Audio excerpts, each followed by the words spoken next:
Boom. Something like that, yeah. Yeah. Hey, welcome to Wednesday Words. I'm Thundercloud. I've got a microphone. Is yours off? I'm here at the Australian Poetry Hall of Fame. It's Wednesday Words on this date.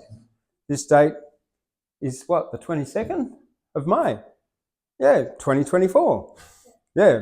And it's me. I've got and Skye and I. Hi, Skye. Hi. She said hi. And whoever else turns up in the meantime. But I've got a show planned for you, including a little bit of opera tonight. So Carmina Burana, Carl Orff's, bit later on anyway. Bit of magic in there.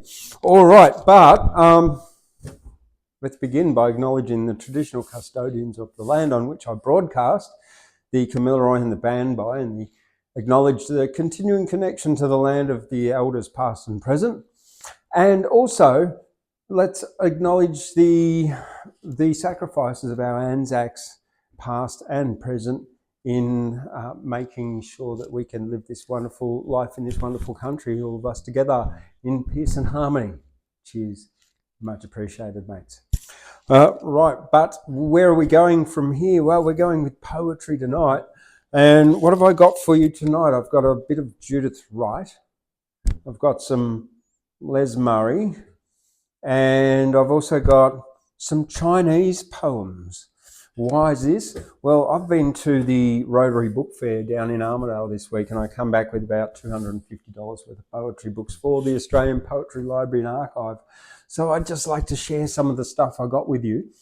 And I've got a bit of my own as well, which I will also share with you later on. Skye's reading from a book called Hallelujah for 50-foot women, poems about, women's bodies, poems about women's relationships to their bodies. So we'll put a language warning in right now, because when Skye comes on, she's going to be talking about things like starting with the C word. You know, she'll be saying that maybe in one poem. Anyway, so language warning, but hey, who cares? You've heard it all before anyway, and if you haven't, you must be deaf. Probably, yeah. Right, let's begin with, well, the beginning, Les Murray. Why not Les Murray? Because Les Murray was born on the 17th of October 1938, and he only died about 5 years ago on the 29th of April, actually, so 5 years and a couple of weeks. And was an Australian poet and anthologist, a critic. His career spanned over 40 years and published nearly 30 volumes of poetry, as well as 2 verse novels, collections of his prose writings. Translations of Murray's poetry have been published in 11 languages: French, German, Italian, Catalan, Spanish, Norwegian, Danish, and Swedish, Hindi, Russian, and Dutch. So, yeah, and he won a lot of prizes and stuff like that for his writing, and yeah, definitely a good writer. This one is from his book, The Subhuman Redneck Poems, copyright in 1997 by Les Murray, and it's called The Cows on Killing Day. All of me are standing here on the feed. The sky is shining. All of me have just been milked, teats all tingling still from that dry, toothless suckling by the chilly mouths that gasp loudly in, and never breathe ye out. All me standing on feed, move the feed inside me. One me smells of needing the bull, that heavy urgent me, the back climber who leaves me humped, straining but light and peaceful again, with crystalline moving inside me, standing on wet rock, being milked, assuages the calf sorrow in me. And now the me who needs mounts on me, hoping to signal the bull. The tractor comes trotting in its grumble. The heifer human bounces on top of it, and cud comes with the tractor. High rolls of tight, dry feed. Lucerne, clovers, buttercup, grass that's been bitten but never swallowed, yet is cud. She walks up over the tractor and down it comes roll on roll, and all me following, eating it and dropping the good pats. The heifer human smells of needing the bull human and is angry. All me look nervously at her as she chases the dog. Me dream of horning dead our enemy, of the light loose tongue. Me'd jam him in his squeals. Me facing every way, spreading out over feed. One me is still in the yard. The place is skinned of feed. Me, old and sore-boned. Little milk in that me now licks at the wood. The oldest bull human is coming. Me in the pead yard. A stick goes out from the human and cracks like the whip. Me shivers and falls down with the terrible, the blood of me coming out behind an ear. Me, that other me, down and dreaming in the bare yard. All me come running. It's like the hot part of the sky that's hard to look at, that this now happens behind wood in the raw yard. A shining leaf, like off the bitter gum tree, is with the human. It works in the neck of me, and the terrible floods out, swamped and frothy. All me make the roar, some leaping stiff need, trying to horn that worst horror. The wolf at the calves is the bull human. Horn the bull human. But the dog and the heifer human drive all me away. Looking back, the glistening leaf is still moving. All of the dry old me is crumpled like the hills of feed. And a slick me like a huge calf is coming out of me. The carrion, stinking dog who is calf of human and wolf is chasing and calling little blood things the humans scatter, and all me run away over smells toward the sky. Les Murray, The Cows on Killing Day.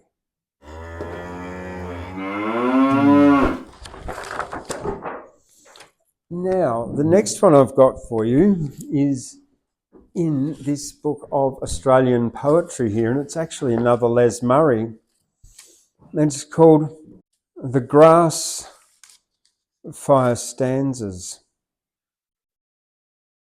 August, and black centres expand on the afternoon paddock. Dilating on a match in widening margins, they lift a splintering murmur.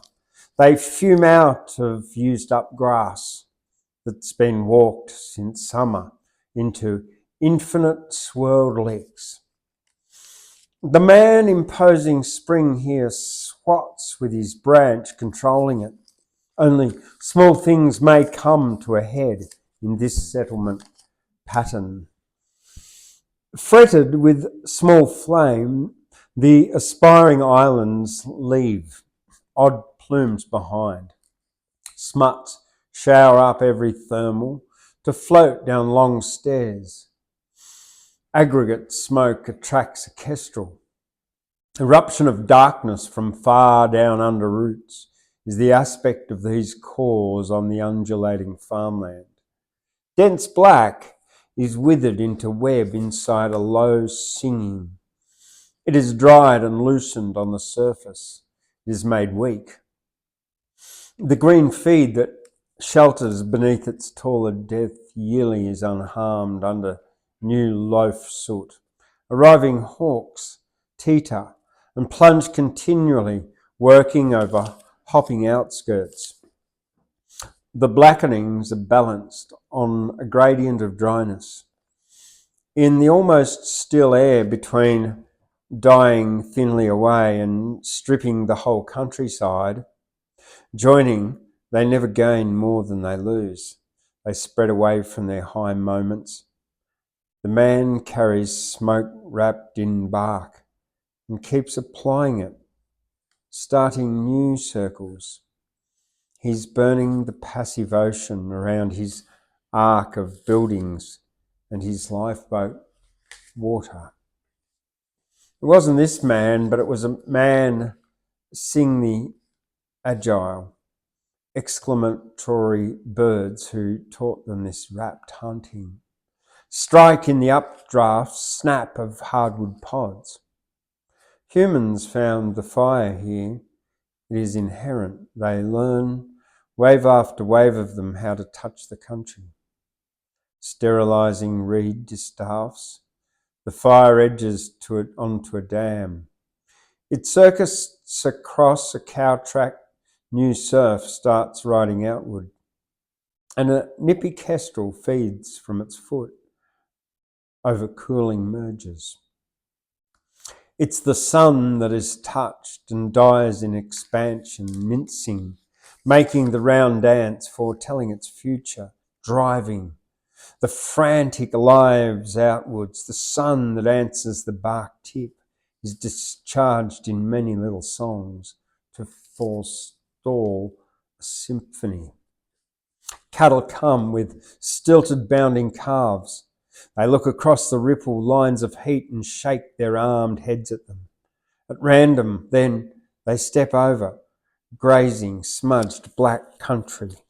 They become the beasts of Tartarus, wavering, moving out over dung smouldering ground still covered with its uncovering. So that's was The Grass Fire Stanzas by Les Murray. And now I'm going to move on to another contemporary of Les Murray, Judith Wright. And I'll start with one that I've never actually read before. I've read it before, just before, but never read out. It's called Flying Fox on Barbed Wire.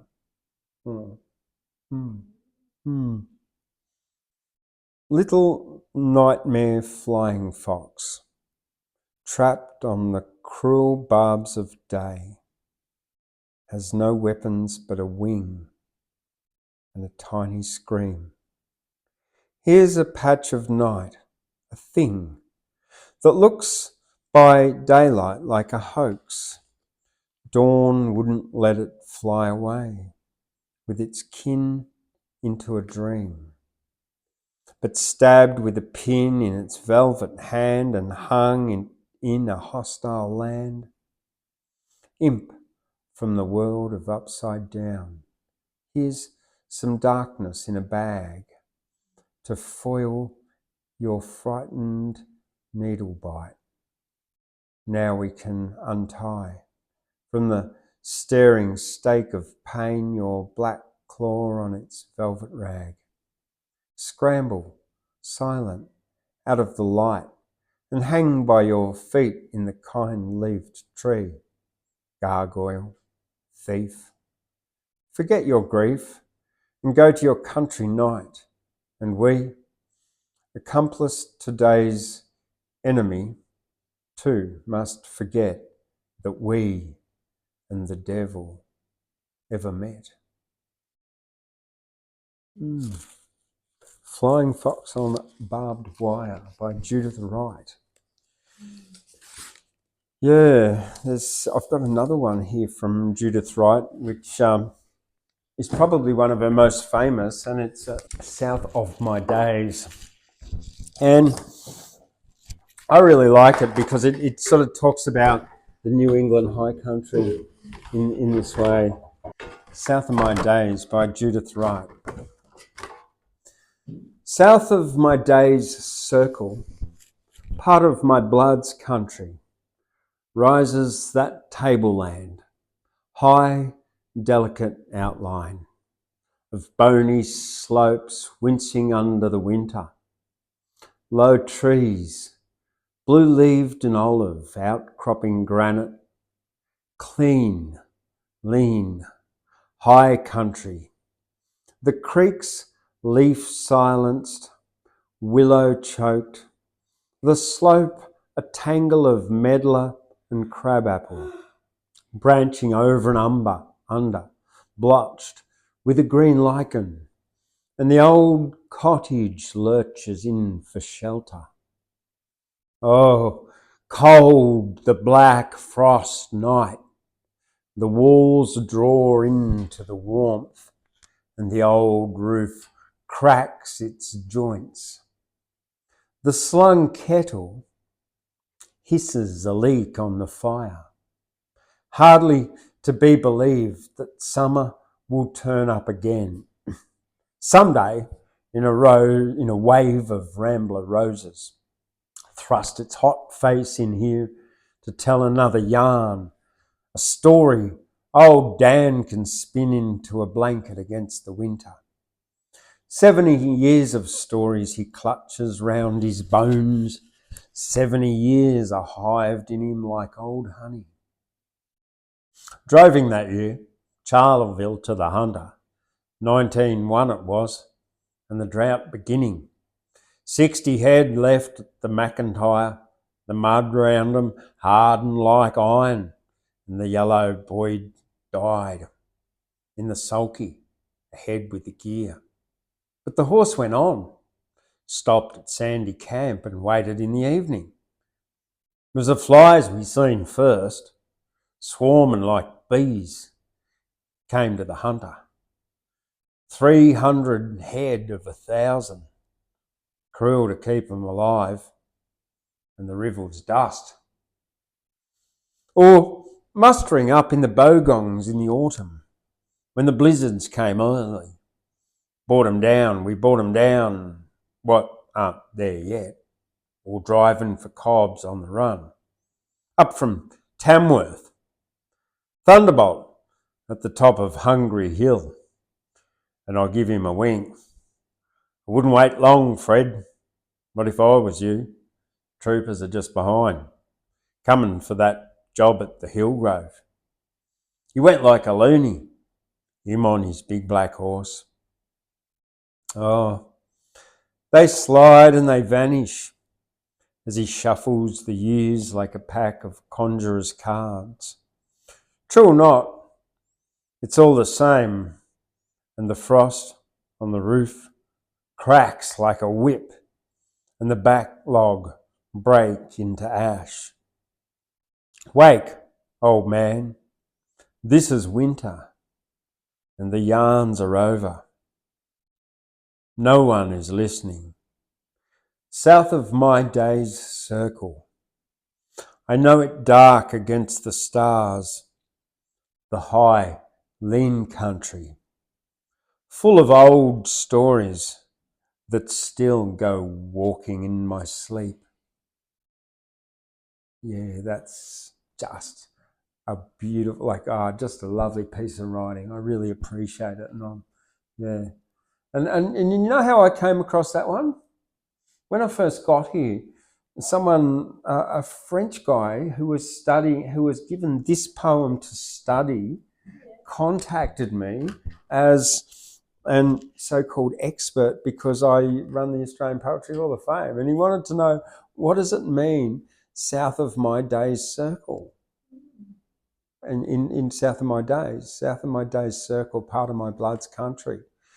Yeah, my day's circle is sort of, well, part of my blood's country rises that tableland, high delicate outline. So her day's circle is where she is now, where she wrote that, but which was in Queensland at the time. So yeah, and she's reminiscing of this place here, Armidale, and the New England tablelands, the highlands, the northern highlands here. Yeah, and just fantastic, great piece of writing. I really love that one from her. And have I read two from her? I have. Yeah, I have. Because I read one from the other book, and I read that one, the Flying Fox one. So I've got Chinese poems now, and then you can have your go. All right. So this one I got from the Rotary Book Fair. It's a second-hand book. It's falling apart, which is really unfortunate because I really would love to go through and read the whole thing, but not that I would ever really have time to do that. So, which is quite kind of randomly. But I have made a bit of a selection. It's edited by Arthur Wiley and published by, this really is falling apart here, Unwin Paperbacks in London, Boston and Sydney. And first published in 1946 and this one in 1982. So 1983 here. So that's why it's really crap glue. All right, the first one. This is, I've chosen a Taoist song, or as you're supposed to say it, Taoist, because a T is pronounced as a D in Chinese, yeah. A Taoist song by Shi Kang, Shi Kang, H-S-I-K apostrophe A-N-G. In AD, he lived AD 2023 to 2062. Oh, he only lived to like 39 years. But I really thought this was a beautiful poem, or a beautiful thought stream anyway. It's called a Taoist song. I will cast out wisdom and reject learning. My thoughts shall wander in the silent void, always repenting of wrongs done, will never bring my heart to rest. I cast my hook in a single stream, but my joy is as though I possessed a kingdom. I loose my hair and go singing to the four frontiers. Men join in my refrain. This is the purport of my song. My thoughts shall wander in the silent void. And that's that. That's that, yeah. It's a very short one, but it's really profound. Actually, no, it's not, because it goes over the page. That's right, I remember now. It's by the Wu Ti, Emperor of the Liang dynasty, 464 AD to 549 AD. So he lived a fair while, that one. People who hide their love. Who says that it's by my desire? This separation, this living so far from you. My dress still smells of the perfume that you wore. My hand still holds the letter that you sent. Round my waist, I wear a double sash. I dream that it binds us both with a same heart knot. Did you know that people hide their love? like a flower that seems too precious to be picked. Profound, isn't it? Yeah. And then the next one here, I'm not going to read this. It's the Ballad of Mulan, written in northern China during the domination of the Wei Tatars, the 6th century AD. So that was during the Mongolian invasion, when Tartaria existed. The next one I've got, though, is called The Hermit Politician. And it's written, I'm not too sure who wrote this one, but I liked it anyway. I was going to the city to sell the herbs I had plucked. On the way, I rested by some trees at the Blue Gate. Along the road, there came a horseman riding, whose face was pale with a strange look of dread. Friends and relations waiting to say goodbye pressed at his side, but he did not dare to pause. I, in wonder, asked the people about me who he was and what had happened to him. They told me he was a privy councillor, whose grave duties were like the pivot of state. His food allowance was 10,000 cash. 3 times a day the emperor came to his house. Yesterday his counsel was sought by the throne. Today he's banished to the country of Yai Chao. So always the counsellors of kings, favour and ruin, changed between dawn and dusk. Green, the grass of the eastern suburb, and amid the grass, a road that leads to the hills, resting in peace among the white clouds. Can the hermit doubt that he has chose the better part? Simple, that one. You've got the politician who's busy, everyone wants him. And you think, oh yeah, wow. But then the hermit has such a peaceful life. All right, here we go. The first one I've got is Philosophers by Lao Tzu, or called Lao Tzu, who wrote the Tao Te Ching. Those who speak know nothing. Those who know are silent. Those words, I am told, were spoken by Lao Tzu. If we're to believe that Lao Tzu was himself one who knew, how comes it that he wrote a book of 5,000 words? Next one, Taoism and Buddhism. A traveller came from across the sea, telling of strange sights. In a deep fold of the sea hills, I saw a terracing tower.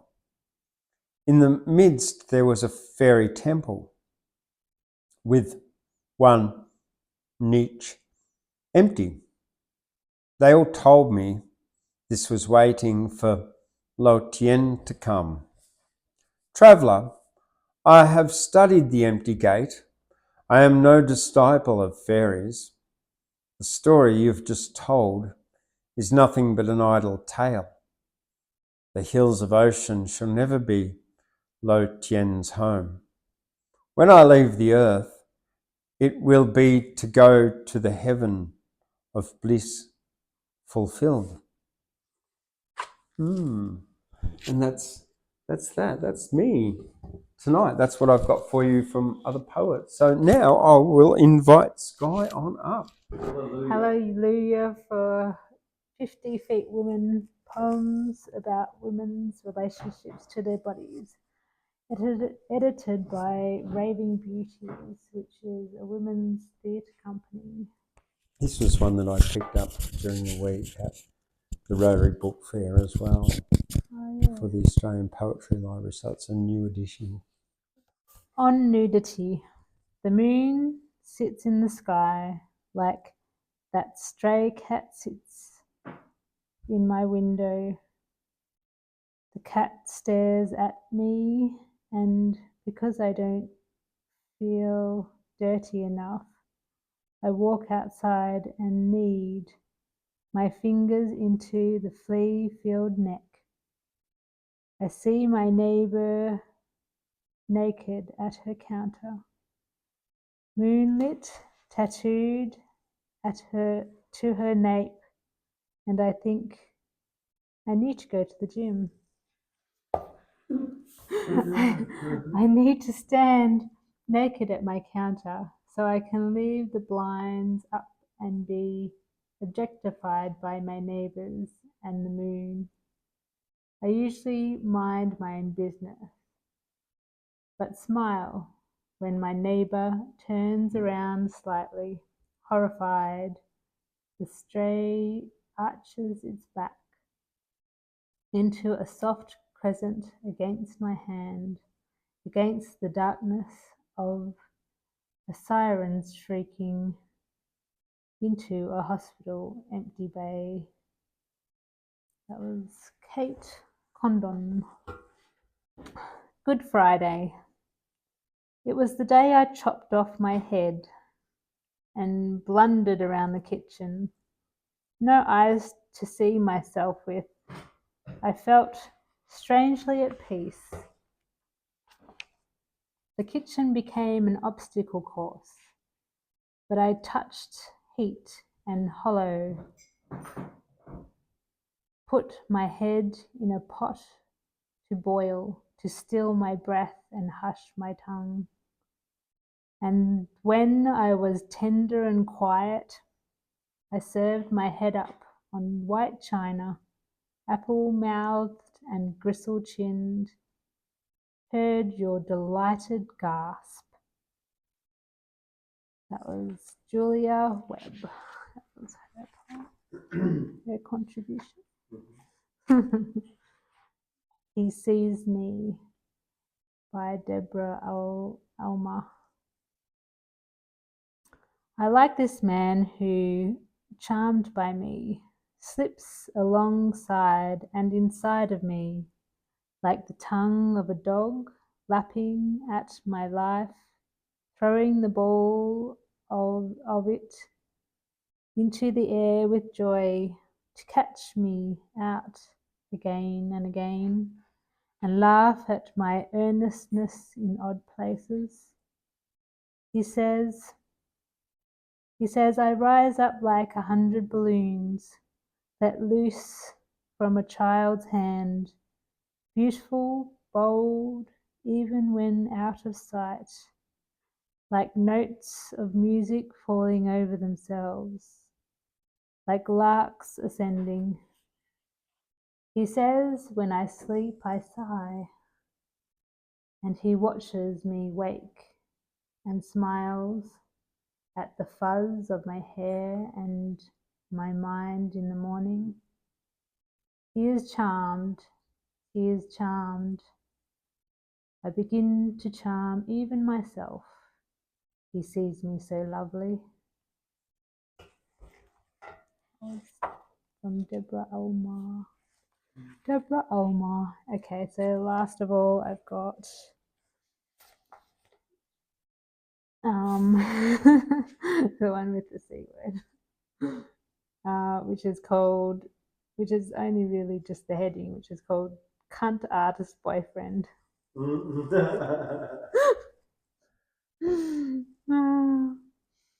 He told her, keep it neat and tidy.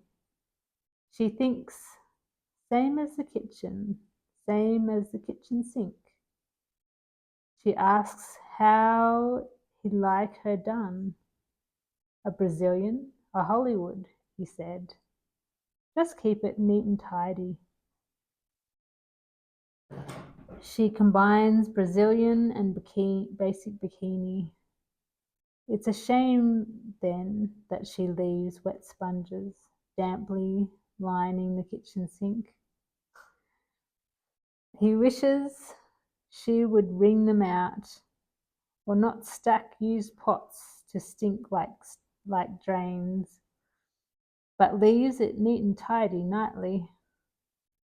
It is hard to negotiate hands on flesh, and hard not to complain when cleanliness comes from grief in the kitchen sink. Day in and out, the chores remain. Monthly hair waxes and wanes. He congratulates her. You've kept it tidy. All but the kitchen sink. That was by Rebecca Smith. Thank you. Cool. Right.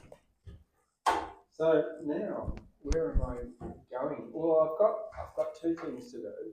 I've got my own poetry, but I've also got O Fortuna from Karl Off's version. Karl Off, O-F-F. Carmina Burana. I've been practicing it, well, for a few days, not a week.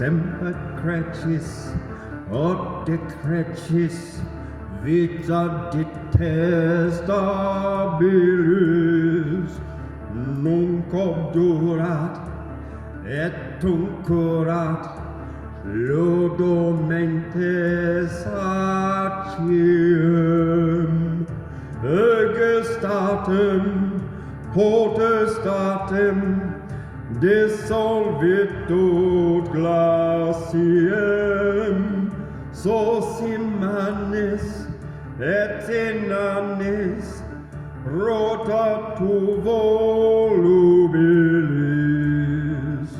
status malus vana salus semper dissolubilis, obrumata et velata mici cogeniteris, nunc peludam dorsum nudum ferro tuis ileris, so salutis et virtutes mici nunc contraria, est affectus et defectus semper in Hungaria,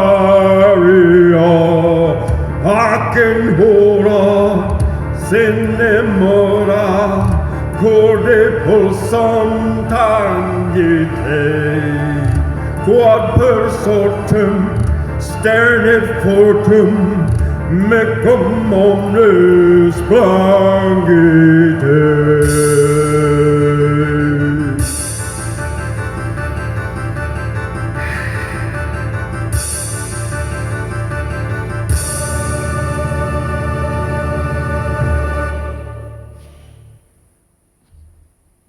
Thank you very much. And that's that. Unless the world's flat. Back to you in there. Oh! Ow! Lucky it was only my fingertips. That's what happens when you do quantum jumping.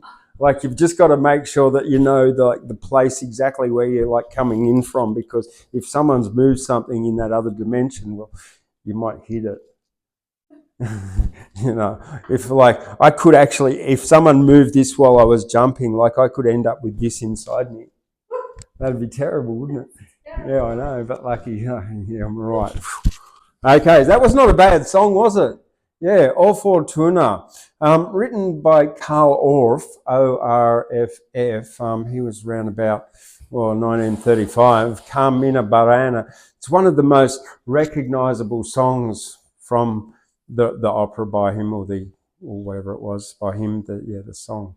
And it's about the wheel of fortune turning, and but people being subject to the wheel of fortune in their life, and the good stuff or bad stuff could happen. But here, I'll translate it for you. O Fortuna, O fortune, velet luna, like the moon, star to variabilis. You are changing. Semper crecis, ever waxing, ut decrecis, and waning. Vita detestabilis, hateful life. Nunc obdurat, first oppresses, et tunc curat, and then soothes. Ludo mentis aciem, as fancy takes it. Egestatem, poverty, potestatem, and power. Dissolvitum glaciem, it melts them like ice. Solsimanus, fate monstrous, et inanus, and empty. Rota tu volubilis, you turning wheel. Status malus, you are malevolent. Vanus salus, your favour is idle. Semper dissolubilis, and always fades. Obumbrata, shadowed. Et velata, veiled. Mici coceniteris, you plague me too. Nunc perludum, I bear my back. Dorsum nudum, for my sport. Ferro tuis cleris, of your wickedness. Source salutis, in prosperity. Et virtutis, or in virtue. Mici nunc contraria, fate is against me. Est defectus, both in passion. Et defectus, and in weakness. Semper in angaria, fate always enslaves us. Hac in hora, so at this hour. Sine mora, pluck the vibrating strings.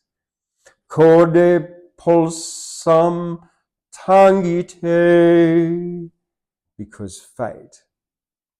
Sternit fortem, brings down even the strong. Mecum omnis plangite, everyone weep with me. So yeah, it's fortune like the moon, you're changeable, ever waxing and waning. Hateful life first oppresses and then soothes as fancy takes it.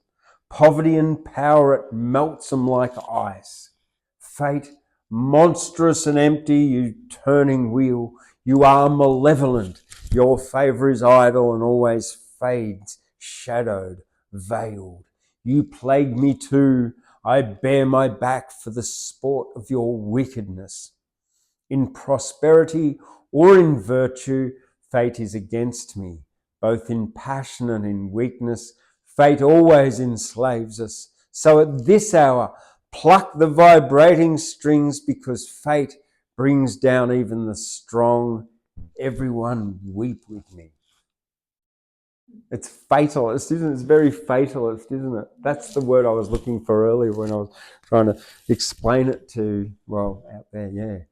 But there's so much more. There's another 12 pages, so look it up. It's a very interesting song, poem. It's all based on the original poems of, or writings of Carmina Burana, which is like hundreds of pages of 250 plus poems that you can get online, but they're not in English. So if you don't know Latin, then it looks like you need to learn. Okay, let's get on to do what some of the ones that I've written this week. Not a lot, but there's enough. In fact, I think there's one of them that actually addresses that issue of like fate, but it's not about Vegemite, but I have got one about Vegemite.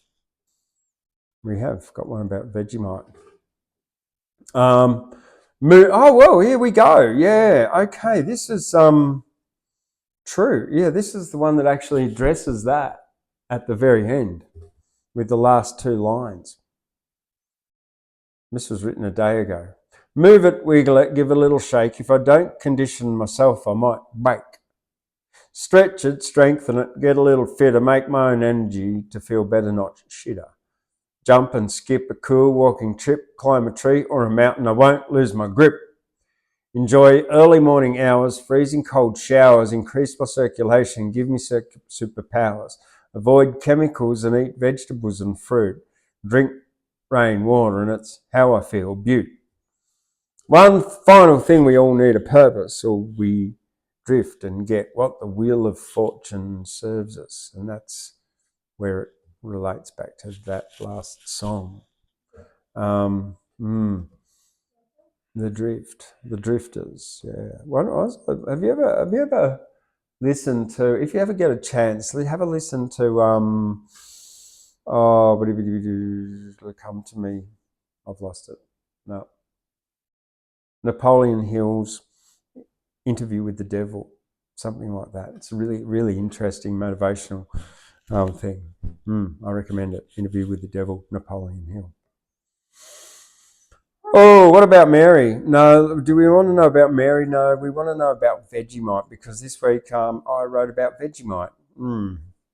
Well, a few weeks ago I got our mate, which is apparently Marmite, but rebranded. And then I've been having some Promite, but I really do prefer Vegemite out of all of them. Really? Yeah, I do. Yeah. Really? Truthfully, yeah. Vegemite. Promite's the best. Promite's all right, yeah. It's in every home around. We love this blackened muck. Wherever toast is found, weaklings think it's yuck. With tomato or some carrot, avocado or some cheese. Lashings, don't spare it. We want Vegemite, please. That's it. It's an easy one, a little quick one. Yeah. Oh, here we go. ETs will never come to Earth until we stop fearing and killing each other. Makes sense, right? We raise our consciousness to unconditional love of every worldwide brother. ETs will never visit us until we stop all the war hunger games. If I was from an advanced civilization, I'd avoid where they lock you in chains. ETs will never visit us until we all live in peace and harmony. Why would an ET come here if we were to harmony tea?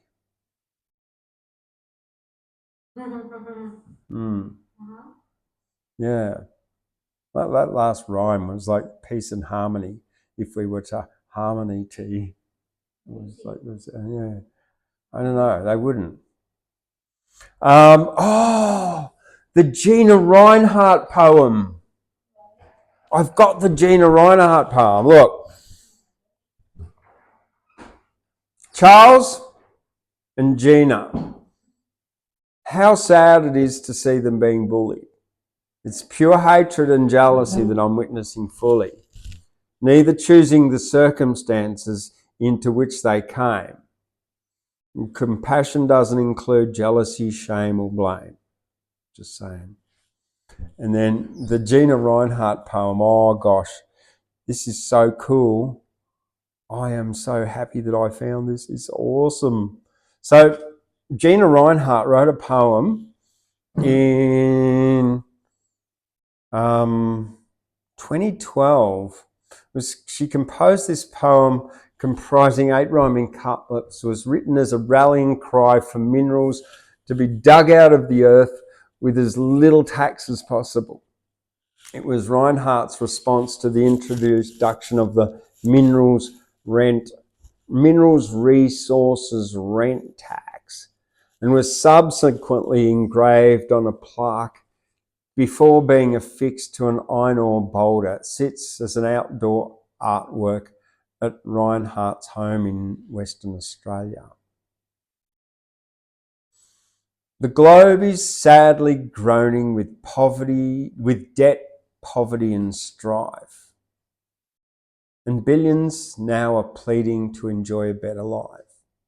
Their hope lies with resources buried deep within the earth, and the enterprise and capital which give each project worth. Is our future threatened with massive debts run up by political hacks who dig themselves out by unleashing rampant tax? The end result is sending Australian investment, growth and jobs offshore. This type of direction is harmful to our core. Some envious, unthinking people have been conned to think prosperity is created by waving a magic wand. Through such unfortunate ignorance, too much abuse is hurled against miners, workers, related industries who strive to build the world.